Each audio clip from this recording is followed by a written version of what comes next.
주간에 주님의 삶에 동참하기 위해 나온 여러분들을 주의 이름으로 축복하고 다시 한번 환영합니다. 혹시나 나오지 못해서 영상으로 함께하는 우리 영상으로 드리는 성도님도 주의 이름으로 축복합니다. 오늘은 저희들이 세 번째 시간으로 떡상에 대한 말씀을 나누기 원합니다. 제목을 같이 한번 따라해 볼까요? 나는 생명의 떡이니. 나는 생명의 떡이니. 여러분, 떡상은 성소에 들어가야 볼 수 있는 겁니다. 우리가 첫날에는 번제단을 배웠습니다. 우리가 한번 사진을 그림을 좀 보실까요? 성, 소 혹은 석, 막, 지성소 이런 단어들이 우리에게 좀 익숙하지 않지만 구약에 있는 유대인들에게는 가장 중요한 것이다 말씀을 드렸어요. 무려 성막은 몇 장에 걸쳐 나온다고 그랬습니까? 50장에 걸쳐서 출애굽기, 레위기, 민수기, 신명기에 흩어져 나옵니다. 굉장히 많은 내용. 창세기가 50장이지 않습니까? 창세기 한 권의 분량이 바로 성막에 대한 이야기다. 그래서 성막을 우리가 정확하게 알면 예수 그리스도가 누군지를 정확하게 알 수가 있다는 것입니다. 그러니까 구약의 유대인들도 사실은 율법으로 지켜서 구원받는 게 아니라 장차 오실 메시아, 그분이 예수님이잖아요. 그 메시아를 믿음으로, 오실 메시아를 믿음으로 구원을 받는다는 것입니다. 그러니까 구약이냐 신약이냐가 똑같이 믿음으로 구원받아야 형평성이 어긋나지 않는 것처럼 구약은 성막이신 예수님을 보여준다는 것이에요. 그래서 그림을 보시면 맨 왼쪽에 무엇이 있습니까? 성막 출입문이 있어요. 이건 예수님을 믿는 믿음에 해당되는 겁니다. 문은 뭐냐? 문은 안 밖을 결정해 주지 않습니까? 안쪽에 들어가면 구원이고 그 안에 있지 못하면 구원이 아니라는 거죠. 그래서 출입문은 예수님의 이름을 상징하는 거예요. 구원의 첫 출발을 출입문이라고 합니다. 출입문에 들어오면 제일 먼저 뭘 만납니까? 짐승을 태워드리는 번제단을 만나요. 제가 첫날에 번제단 말씀했어요. 번제단의 의미는 무엇이냐? 의미가 뭐라고 했습니까? 뭘 상징한다고 했습니까? 번제단은 십자가다라고 말씀했습니다. 저 예수님이 죽고 우리의 죄를 대신 대속하셨다. 그래서 번제단을 지나면 그 다음에 뭘 만납니까? 물두멍을 만나는 세수대야로 생각하시면 돼요. 거기서 무엇과 무엇을 씻습니까? 손과 발을 씻음으로 우리가 매일매일 무엇을 하는 겁니까? 회개하는 게 바로 물두멍이다. 한번 예수 믿고 구원받으면 그 다음부터는 영원한 구원이니까 회개할 필요 없어. 이건 구원파의 논리입니다. 이단의 논리예요.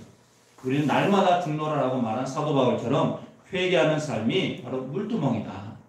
그래서 손과 발을 씻는 것처럼 우리의 죄를 씻어내는 것, 저게 바로 물두멍의 역할이다.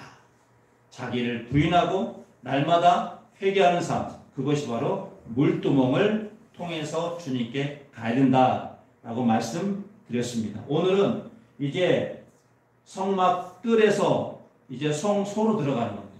저 그림을 잘 보시면 지금까지 물두멍이나 번제단은 전부 어디냐면 성막 뜰에 해당되는 거예요. 성막 뜰. 저기는 일반 성도, 제사장 다 들어갈 수 있습니다. 근데 그 다음에 물두멍 다음에 뭐가 있냐면 그 앞에 휘장이 쳐져 있어요. 저기는 제사장만 들어갈 수 있습니다. 누가만 들어갈 수 있다고요? 제사장.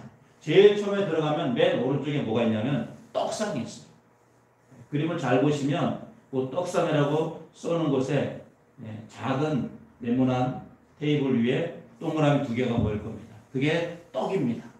근데 두 줄로 해서 6개 모두 몇 개입니까? 12개의 떡을 진설은 배열해 놨다 이 말이에요.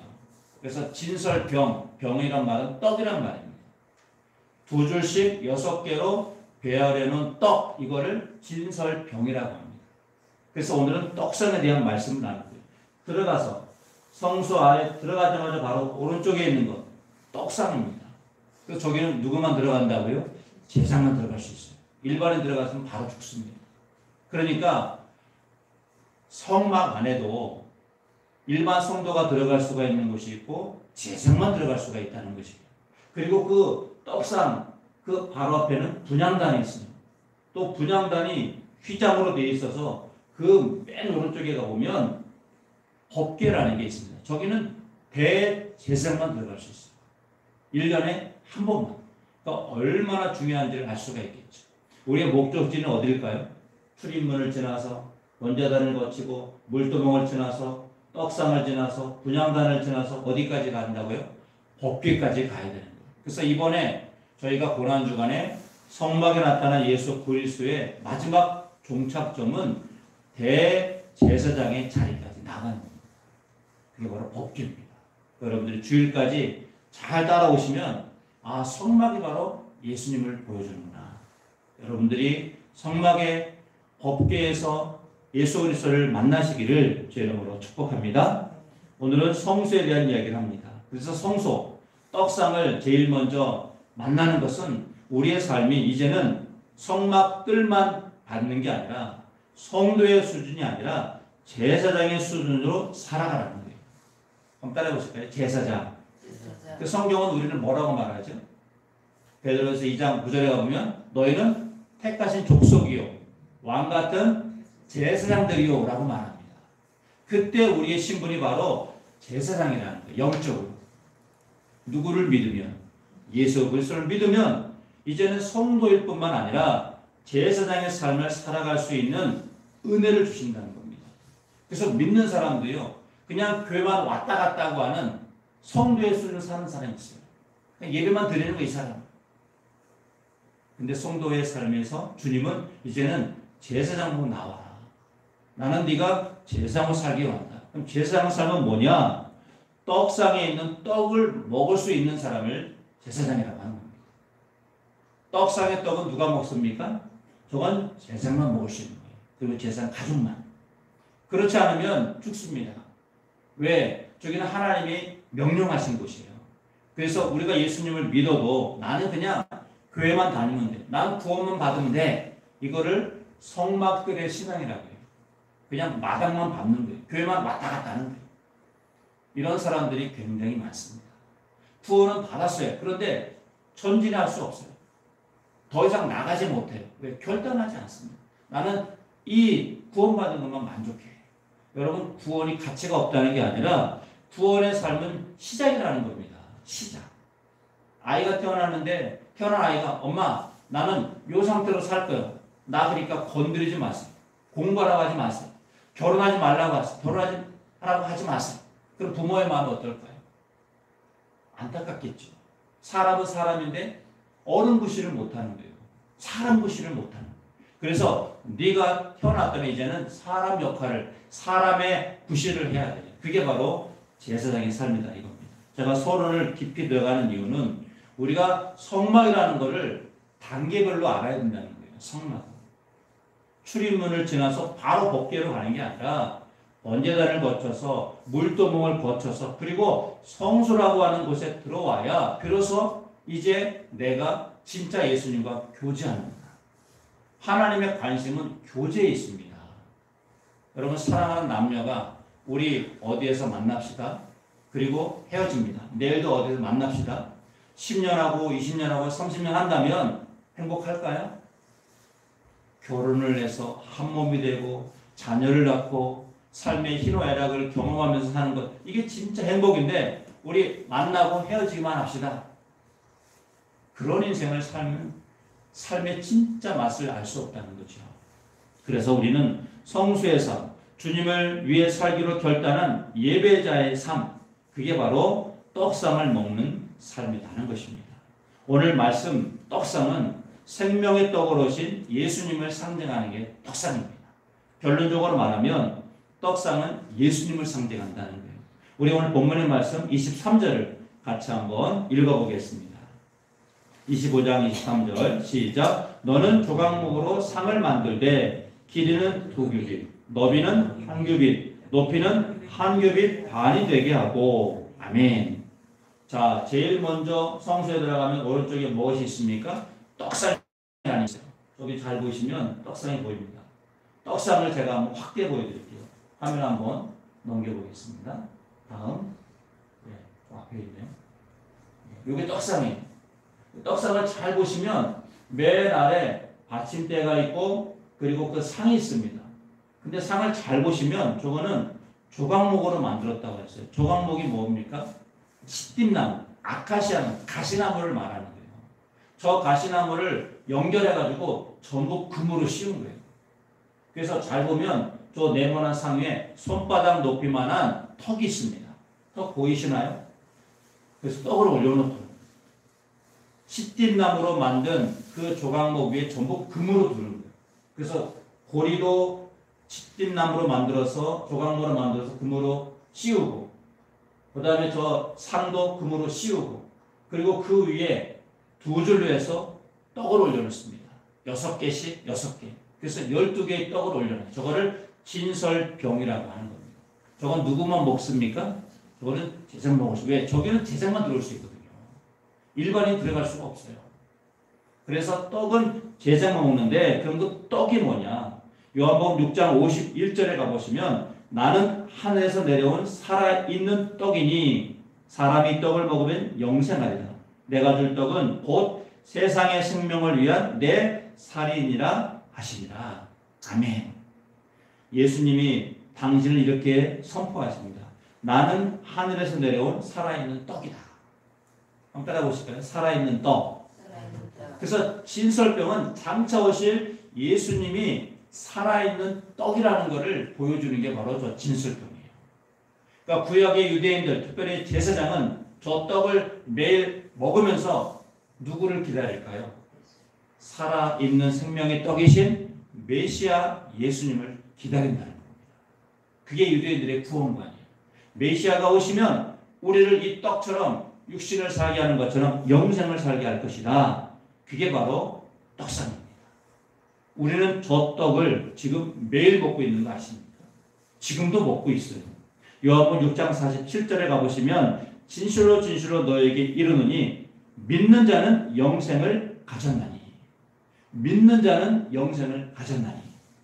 아까 영생이 뭐라고 그랬습니까? 내 살을 먹는 자마다 영생을 얻었다 그랬잖아요. 근데 그것을 믿는 자에게 영생이 있다는 겁니다. 결국 누구를 믿으라는 거예요? 생명의 떡이신 예수님을 믿는 것이 영생이라는 것이죠. 그걸 먹는다라고 표현한 거예요. 구약에서. 아, 저 떡을 먹으면 우리가 떡을 먹는다는 건 육신이 산다는 거잖아요. 그런데 저걸 영적으로 풀면 결국 예수님을 믿으면, 그분의 이름을 믿으면, 그분을 먹으면 우리는 영생을 얻는다. 그게 바로 떡상에 보여주는 가장 중요한 내용입니다. 그래서 구약에 유대인들이 40년 광야 생활하면서 매일 먹은 게 뭡니까? 떡이 아니에요. 만나를 먹었습니다. 만나. 매일같이 한 끼의 만나를 하나님이 주시는데 그 만나가 뭐냐? 그 만나가 바로 생명의 떡이고 하나님의 말씀이라는 겁니다.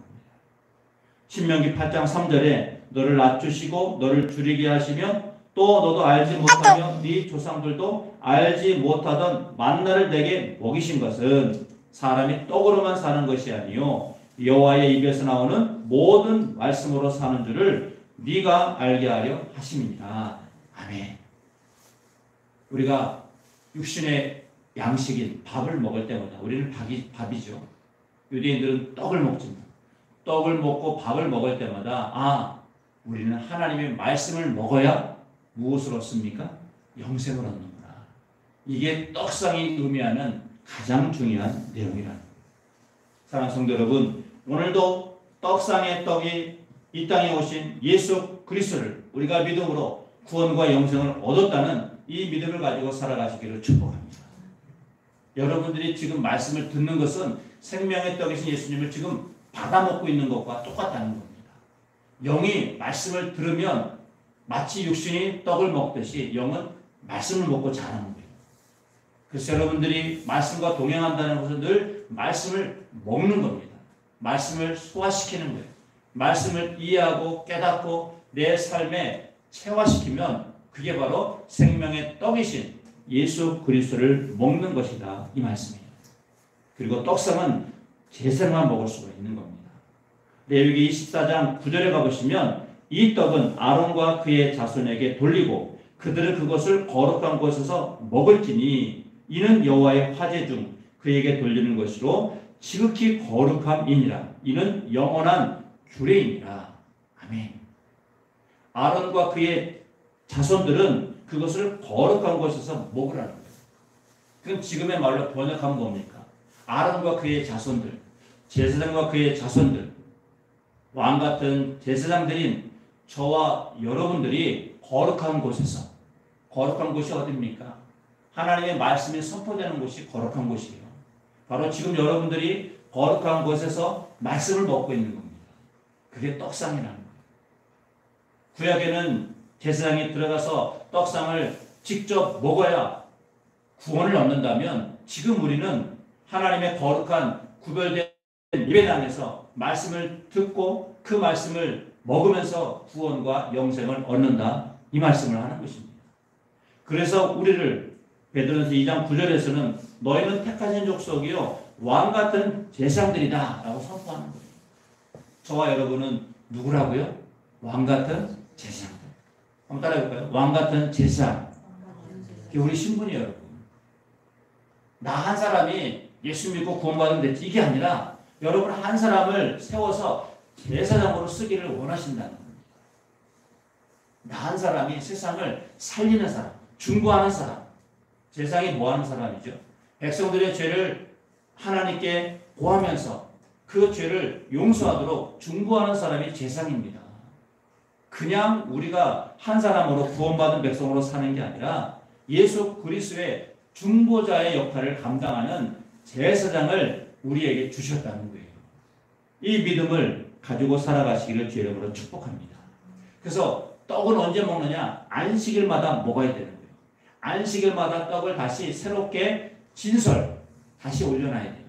레위기 14장 8절에 가보시면 안식일마다 이 떡을 여호와 앞에 항상 진설할지니 이는 이스라엘 자손을 위한 것이요 영원한 언약이니라. 아멘. 떡을 언제 올려놓냐면 안식일마다. 지금의 안식일이 뭡니까? 지금의 안식일이 주일이지 않나요? 주일마다 이 떡을 여호와 앞에 항상 진설하라. 항상 떡을 배치하라 이거예요. 저렇게 늘 세워놔라. 그러면 저 떡을 어떻게 됩니까? 먹어야지 새로운 떡을 갖다 놓는 거 아니에요. 여러분이 언제 떡을 먹습니까? 안식일마다 꼭 드셔야 돼요. 주일마다 말씀을 들으셔야 돼요. 주일마다 와서 예수님께 하나 되는 한 몸이라는 것을 말씀으로 들을 때 증거되는 것입니다. 여러분 주일 예배가 왜 중요하냐면 내 삶을 영생으로 살아가고 있다는 증거가 주일 예배예요. 근데 코로나가 이것을 지금 못하게 하는 겁니다. 그러니까 코로나가 얼마나 큰 고난과 위기라는 것을 우리가 깨달을 수 있어요. 그래도 우리가 지금 새벽에 좀 모이잖아요. 고난주간이라고 모이는 특별한 이유는 있지만 중요한 것은 우리가 매 안식일마다, 매 주일마다 하나님의 말씀, 생명의 떡을 우리가 먹고 있다는 겁니다. 사랑하는 성도 여러분, 우리가 왜 주일을 사수해야 되느냐면 우리에게 구원의 문제가 있다는 거예요. 물론 예수님을 믿음이 구원이지만 구원의 행위가 삶으로 나타나야 돼요. 예배를 드리고 기도를 하고 하나님 말씀을 내 삶에 적용하며 말씀과 동행하는 삶이 진정한 구원이고 영생이라는 것을 말씀하고 있는 겁니다. 주일은 떡이신 예수님과 한 몸 되는 날입니다. 여러분이 단순히 교회 왔다가 예배드리고 가는 그런 성막들의 삶이 아니라면 주님과 하나 되는 제사장의 삶을 살아가야 된다는 거예요. 생명의 떡이신 예수님과 매일 함께 사는 것, 이게 바로 영생이에요. 하나님 나라 들어가서 사는 게 영생이 아니라 이제 내가 떡이신 예수님을 먹었으니까 그 예수님을 내 안에 주님으로 모시고 날마다 그 떡이신 예수님의 말씀, 하나님의 말씀을 항상 먹겠습니다. 이렇게 결단하면 그게 바로 영생의 삶이 시작되는 겁니다.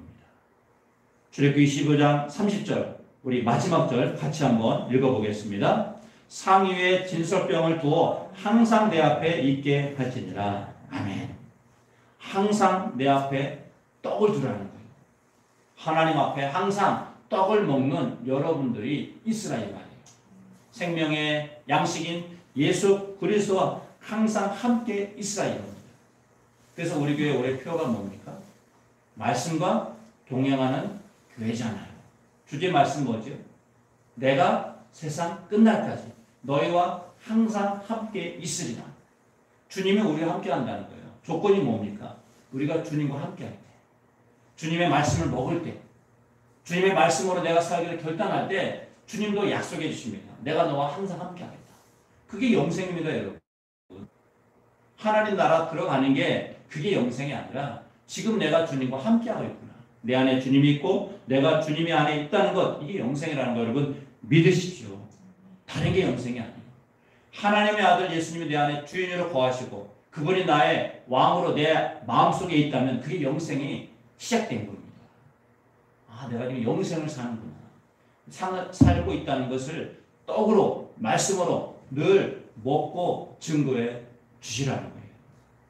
요한복음 6장 54절에 내 살을 먹고 내 피를 마시는 자는 영생을 가졌고 마지막 날에 내가 그를 다시 살리리니. 내 살을 먹고, 살이 뭐라고 그랬습니까? 살은 다살은 복음이라는 거예요. 예수님을 복음이라고 하는 겁니다. 예수님을 먹는단 말은 문자적인 말이지만 영적인 것은 예수님의 말씀을 내가 받아들인다는 거예요. 예수님을 내 안에 주님으로 모시겠다는 거예요. 그런 사람은 영생을 가졌다 선포하잖아요. 여러분 영생을 가지셨다는 것 약속을 믿으십시오. 그래서 우리는 생명의 떡이신 예수님을 주님으로 모시고 사는 영생의 사람들입니다. 어떤 사람들이요? 영생의 사람들. 여러분 영생의 사람이라는 걸 기억하시면서 주님이 우리 안에 거하신 것을 늘 기뻐하며 생명으로 살아가시기를 주의 이름으로 축복합니다. 고린도후서 4장 7절에서 우리가 이 보배를 질그릇에 가졌나니 이는 심히 큰 능력이 하나님께 있고 우리에게 있지 아니함을 알게 하려 함이라. 다시 말씀드립니다. 우리는 떡상이에요. 우리는 떡이 아닙니다.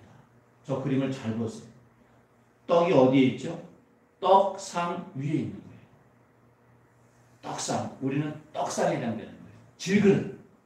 아까 말했죠. 조각모, 가시나무, 쓸모없는 그것을 금으로 둘러서 우리에게 생명을, 보배를 주신 하나님을 여러분들이 날마다 기뻐하며 즐거워하며 그분 안에 거하며 사는 삶. 그래서 떡상은 생명의 떡으로 오신 예수님의 성육신이고 떡상을 먹는 것은 예수님의 말씀을 믿음으로 받는 것이고 떡상은 매일 제사장만 먹을 것으로 양식을 말씀을 먹는 것이고 떡상은 왕같은 제사장으로 부름받은 우리가 매일 양식을 먹는 것이며 떡상은 왕같은 제사장인 우리와 예수님이 한 몸으로 사는 것이고 떡상은 생명의 떡이신 예수님을 주님으로 모시고 사는 영생의 삶이다. 이 말씀을 기억하시면서 날마다 예수님과 한 몸 되는 삶을 살아가시기를 예수님의 이름으로 축복합니다. 기도하시겠습니다. 나는 생명의 떡이니 내게 오는 자는 결코 줄이지 아니할 터이요 나를 믿는 자는 영원히 목마르지 아니하리라. 주님, 이 생명의 떡을, 양식을 우리에게 주시니 감사합니다. 고난중한 셋째 날 떡상이신 생명의 떡이신 예수님을 우리가 다시 한번 깨닫습니다. 주님, 나는 질그릇입니다.